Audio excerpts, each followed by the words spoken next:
Shalom, shalom, bien-aimés dans le Seigneur. Recevez l'amour, la paix, la joie de notre Seigneur Jésus-Christ.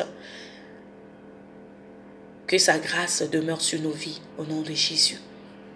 Cet après-midi encore, j'ai envie de t'exhorter sur un petit passage pour te dire que rien ne doit te séparer de l'amour de ton papa manifesté en Christ Jésus.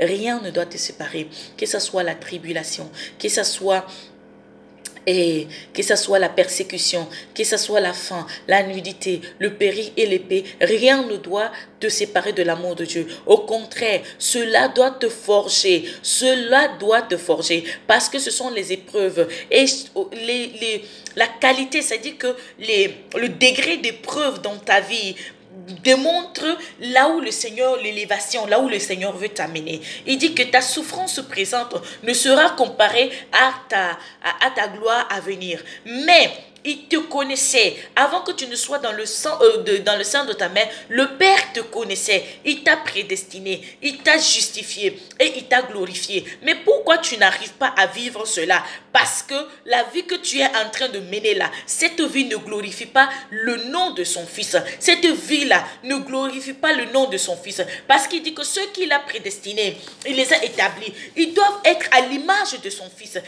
Bien-aimé, je veux te poser une question. Est-ce que ce que tu es en train de vivre là, la vie que tu vis actuellement là, est-ce que cette vie-là est à l'image de Christ? Est-ce que cette vie est à l'image de Christ? Si cela, tu es d'accord avec moi que cela n'est pas à l'image de Christ, c'est le moment. Il faut te repentir. Prends le moment.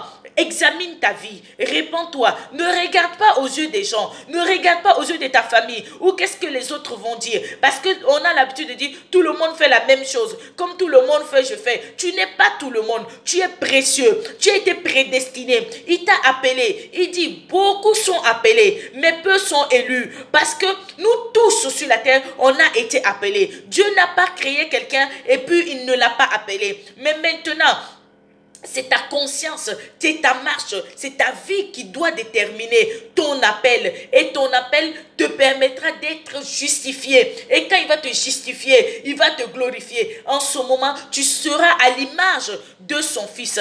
Mais si tu ne t'examines pas et que tu veux continuer à vivre comme les autres, laisse-moi te dire que tu es ton propre sorcier bien-aimé. Tu es ton propre sorcier. Ton propre sorcier. C'est toi qui fermes le ciel sur ta vie. Sinon, nous sommes à ciel ouvert. Nous opérons à ciel ouvert. Mais bien aimé, ta vie que tu es en train de vivre là, fais de toi ton propre sorcier. Et à cause de ta sorcellerie là, la sorcellerie que tu fais là, à cause de ça, tu fermes le ciel sur ta vie. Sinon, le ciel est ouvert sur ta vie. Alors bien aimé, laisse-moi te dire qu'il est temps de pouvoir te repentir. Il est temps de te repentir. Répands-toi de la vie que tu es en train de vivre pour pouvoir être justifié par le Seigneur. Et que le Seigneur puisse te glorifier et que ta vie puisse être à l'image de son Fils, à l'image de Christ. Et laisse-moi te dire que quand tu vas arriver à ce moment, à ce niveau-là, tu vas voir que tout ce que tu es en train de vivre là, ce sont des souffrances, ce sont des épreuves qui vont te donner un témoignage, pour ta vie. Sinon, quand tu es chrétien et tu n'as pas d'épreuves, tu n'as pas de témoignage, mais comment tu vas pouvoir parler de Christ? Comment tu vas pouvoir manifester Christ? Comment tu vas pouvoir parler de Christ? Il faudrait avoir un témoignage. Dans les persécutions dans ta vie, ça doit être pour que tu puisses manifester, tu puisses témoigner. Mais regarde, quand quelqu'un est malade et que tu vas à l'hôpital, n'est-ce pas, il faut qu'on t'examine pour pouvoir te faire un traitement. Alors, si dans ta vie, tu n'arrives pas à t'examiner, si tu ne trouves pas la tribulation, tu ne trouves pas les persécutions, mais c'est que tu n'es pas un bon chrétien. C'est que tu n'es pas un bon chrétien. Alors, quel est le témoignage que tu vas donner aux frères et sœurs?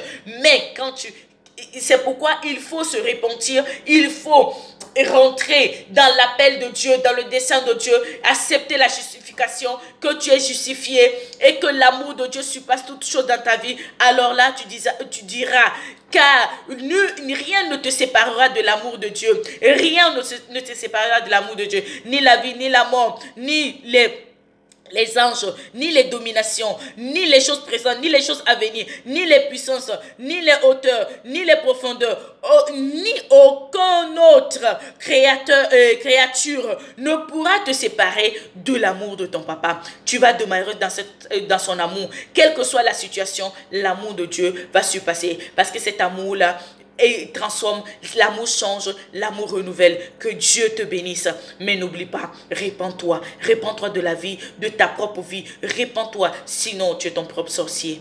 Que Dieu te bénisse. Mais sache que l'enfer et le paradis existent.